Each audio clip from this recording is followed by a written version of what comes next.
अस्सलाम वालेकुम and welcome to देसी फिटनेस डायरी। सो गाइस, कैसे हैं आप सब? उम्मीद करता हूँ बड़े ही बेहतरीन होंगे। सो गाइस, जब फैट लॉस की बात आती है तो उसमें जैसे आपको पता है बहुत सारी ऐसी एलिमेंट्स हैं जो कि रोल प्ले करते हैं अपना अपना। जैसे वेट ट्रेनिंग्स हैं, अगर आप फैट लॉस कर रहे हैं तो उसमें आपका बहुत ज़्यादा हेल्प करती हैं वेट ट्रेनिंग्स। उसके साथ साथ कार्डियोवास्कुलर एक्टिविटीज़ भी आपका बहुत ज़्यादा हेल्प करती हैं जब आप फैट लॉस कर रहे होते हैं। लेकिन आज हम स्पेसिफिकली बात करने वाले हैं एक कार्डियो पे। बेसिकली कार्डियोवास्कुलर एक्टिविटीज़ क्या है? कार्डियोवास्कुलर एक्टिविटीज ऐसी एक्टिविटीज होती हैं जिसमें आपका हार्ट रेट बढ़ता है। सबसे पहले 220 माइनस आपकी एज जो है वो बेसिकली बनती है आपका मैक्सिमम हार्ट रेट। ठीक है, मेरी ऑब्वियसली यहाँ पे मैंने देखी तो दैट्स 191।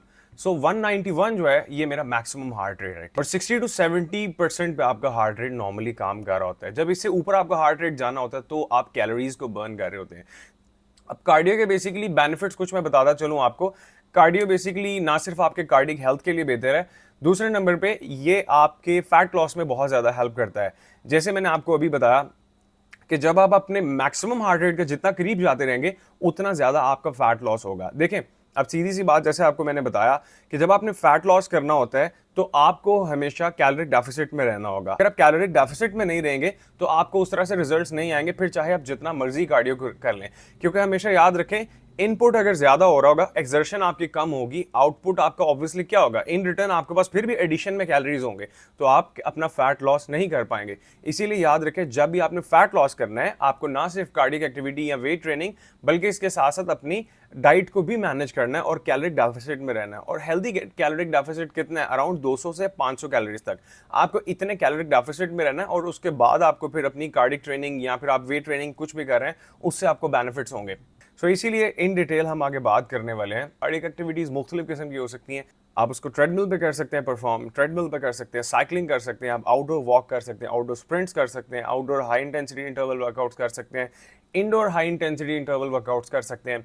सो इन शॉर्ट, जैसे मैंने आपको बताया कि 60 to 70% आपका हार्ट रेट नॉर्मली यूजुअली चल रहा होता है। उससे ऊपर जैसे ही आप जाना शुरू होते हैं अपने मैक्सिमम हार्ट रेट के करीब करीब, ये भी नहीं 100% जाके तो आप हार्ट अटैक करवा के बैठ जाएं, लेकिन जब आप अपने मैक्सिमम हार्ट रेट के करीब करीब 80-90% के करीब आते हैं तो आप मैक्सिमम उस टाइम पे कैलोरीज को बर्न कर रहे होते हैं।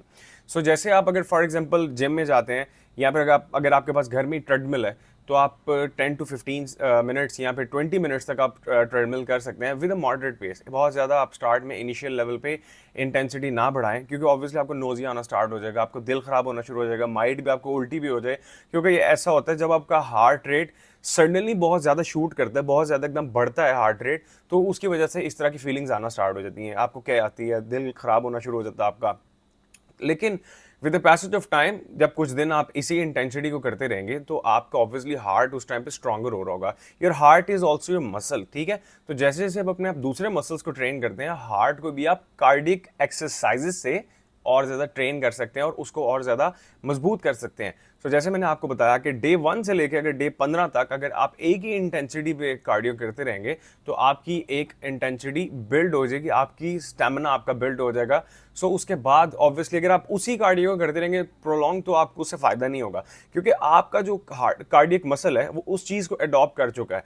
अब आपको उसको ज़्यादा पुश करना पड़ेगा ज़्यादा कैलोरीज बर्न करने के लिए, क्योंकि जैसे मैंने अभी आपको बताया कि 15 दिन अगर आप एक ही एक्टिविटी करते रहेंगे एक ही पेस पे, तो जैसे अगर सेम मसल कुछ अर्से तक करते रहें, सेम वेट्स को ट्रेन करते रहें एक स्पेसिफिक मसल ग्रुप को, तो ऑब्वियसली वो मसल यूज्ड हो जाता है और वो सेम वेट जो आप कर रहे होते हैं वो आपके लिए बड़ा ईजी हो जाता है। एज इट इज़ इंटेंसिटी की यहाँ पे हम बात करेंगे कि जिस इंटेंसिटी से आप अगर स्टार्ट से कर रहे थे डे 1 से लेकर डे 15 तक, उसी इंटेंसिटी को मेंटेन रखेंगे तो आपका कार्डिक मसल उसको अडॉप्ट करना स्टार्ट हो जाएगा और वो उसके लिए ईजी हो जाएगा। सो जाहिर सी बात है आपको फिर उस तरह से फर्क नहीं पड़ेगा, इसीलिए आपको अपनी इंटेंसिटी बढ़ानी पड़ेगी रिजल्ट्स को अचीव करने के लिए। जैसे आप उस खाली वॉक की जगह आप रनिंग कर सकते हैं, ठीक है, थोड़ा सा आप जॉगिंग कर सकते हैं, आप इंक्लाइन पे ट्रेडमिल को करके जॉगिंग कर सकते हैं, वॉक कर सकते हैं, लेकिन हमेशा याद रखें आपने कोई ऐसी एक्टिविटीज चेंज करते रहना है जो कि जिससे आप यूज टू ना हो।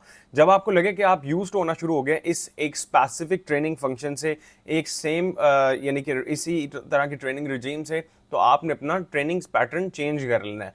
यानी कि अगर आप आउटडोर जॉगिंग कर रहे हैं तो आप आउटडोर स्प्रिंट्स पे आ जाएं, स्प्रिंट एंड वॉक, लेकिन हमेशा आपने अपना जो ट्रेनिंग सिस्टम है वो आपने चेंज करते रहना है। सो इससे आपको obviously on the spot benefits होंगे।